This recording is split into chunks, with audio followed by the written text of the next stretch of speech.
Hi ನಮಸ್ಕಾರ ಎಲ್ಲರಿಗೂ. ಶಾರದಾ ಚಾನಲ್ಗೆ ನಿಮ್ಮೆಲ್ಲರಿಗೂ ಸ್ವಾಗತ.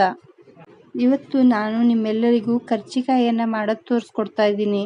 1 ಚಮಚ ತುಪ್ಪನ ತೆಗೆದುಕೊಂಡು ಕಡಾಯಿಯನ್ನು ಬಿಸಿ ಮಾಡಿಕೊಂಡು ಅದರೊಳಗಡೆ ಹಾಕಿ ತುಪ್ಪದಲ್ಲಿ ಬಾಂಬೆ ರವಾನ ಹುರ್ಕೊಳ್ತಾ ಇದ್ದೀನಿ. ಗೋಲ್ಡನ್ ಬ್ರೌನ್ ಆದ ನಂತರ ಅದನ್ನು ತೆಗೆದುಕೊಳ್ತಾ ಇದ್ದೀನಿ. ಮತ್ತೆ 1 ಚಮಚ ತುಪ್ಪನ ಹಾಕಿ ಬಾದಾಮಿಯನ್ನು ಚೆನ್ನಾಗಿ ಫ್ರೈ ಮಾಡ್ಕೊಳ್ತಾ ಇದ್ದೀನಿ. ಇದು ಚಟಪಟ ಅನ್ನೋವರೆಗೂ ಫ್ರೈ ಮಾಡಿಕೊಂಡು ಇದನ್ನು ತೆಗೆದುಕೊಳ್ತಾ ಇದ್ದೀನಿ. ಅರ್ಧ ಬಟ್ಲದಷ್ಟು ಗೋಡಂಬಿಯನ್ನು ತೆಗೆದುಕೊಂಡು ಅದನ್ನು ಫ್ರೈ ಮಾಡ್ಕೊಳ್ತಾ ಇದ್ದೀನಿ. ಇದನ್ನು ಫ್ರೈ ಆದ ನಂತರ ಇದನ್ನು ತೆಗೆದುಕೊಂಡು 1 ಬಟ್ಲದಷ್ಟು ಕೊಬ್ಬರಿಯ ತುರಿಯನ್ನು ಇದಕ್ಕೂ ಫ್ರೈ ಮಾಡ್ಕೊಳ್ತಾ ಇದ್ದೀನಿ. ಗೋಲ್ಡನ್ ಬ್ರೌನ್ ಆದ ನಂತರ ಇದನ್ನು ತೆಗೆದುಕೊಳ್ತಾ ಇದ್ದೀನಿ. 2 ಬಟ್ಲದಷ್ಟು ಸಕ್ಕರೆಯನ್ನು ತೆಗೆದುಕೊಂಡು ಗ್ರೈಂಡ್ ಮಾಡಿಕೊಂಡು ಹುರಿದಿರುವ ರವಕ್ಕೆ ಹಾಕ್ಕೊಳ್ತಾ ಇದ್ದೀನಿ.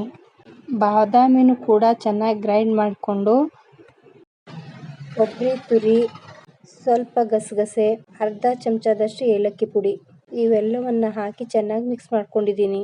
ಗೋಡಂಬಿನೂ ಕೂಡ ಗ್ರೈಂಡ್ ಮಾಡಿ ಹಾಕ್ಕೊಂಡಿದ್ದೀನಿ. 2 ಬಟ್ಲದಷ್ಟು ಮೈದಾ ಹಿಟ್ಟನ್ನು ತಗೊಂಡು ನಾದ್ಕೊಂಡು ಇಟ್ಕೊಂಡ್ಬಿಟ್ಟಿದ್ದೀನಿ.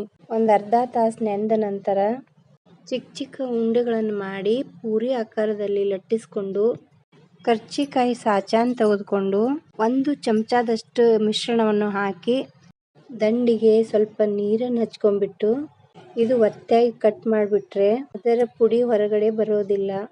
ಹೀಗೆ ಒಂದೊಂದಾಗಿ ಎಲ್ಲವನ್ನು ರೆಡಿ ಮಾಡ್ಕೊಂಡು ಇಟ್ಕೊಂಡ್ಬಿಟ್ಟಿದ್ದೀನಿ. ಆಮೇಲೆ ಎಣ್ಣೆಯನ್ನು ಬಿಸಿ ಮಾಡಿಕೊಂಡು ಎಲ್ಲವನ್ನು ಫ್ರೈ ಮಾಡ್ಕೊಳ್ತಾ ಇದ್ದೀನಿ. ಇವು ಮಕ್ಕಳಿಗೆ ಕೊಟ್ಟರೆ ತುಂಬಾ ಆರೋಗ್ಯವಾಗಿರುತ್ತೆ. ಮಕ್ಕಳು ಕೂಡ ಇಷ್ಟಪಟ್ಟು ತಿಂತಾರೆ. ನೀವು ಟ್ರೈ ಮಾಡಿ ನೋಡಿ. ನನ್ನ ವಿಡಿಯೋನ ಲೈಕ್ ಮಾಡಿರಿ, ಶೇರ್ ಮಾಡಿರಿ, ಸಬ್ಸ್ಕ್ರೈಬ್ ಮಾಡ್ಕೊಳ್ರಿ. ಇನ್ಸ್ಟಾಗ್ರಾಮ್ ಪೇಜಿಗೂ ಫಾಲೋ ಮಾಡಿರಿ. ಬೆಲ್ ಐಕನನ್ನು ಪ್ರೆಸ್ ಮಾಡಿ. ನಾನು ಹಾಕುವ ವಿಡಿಯೋಗಳ ನೋಟಿಫಿಕೇಷನನ್ನು ನಿಮಗೆ ಸಿಗುತ್ತೆ. Thank you for watching.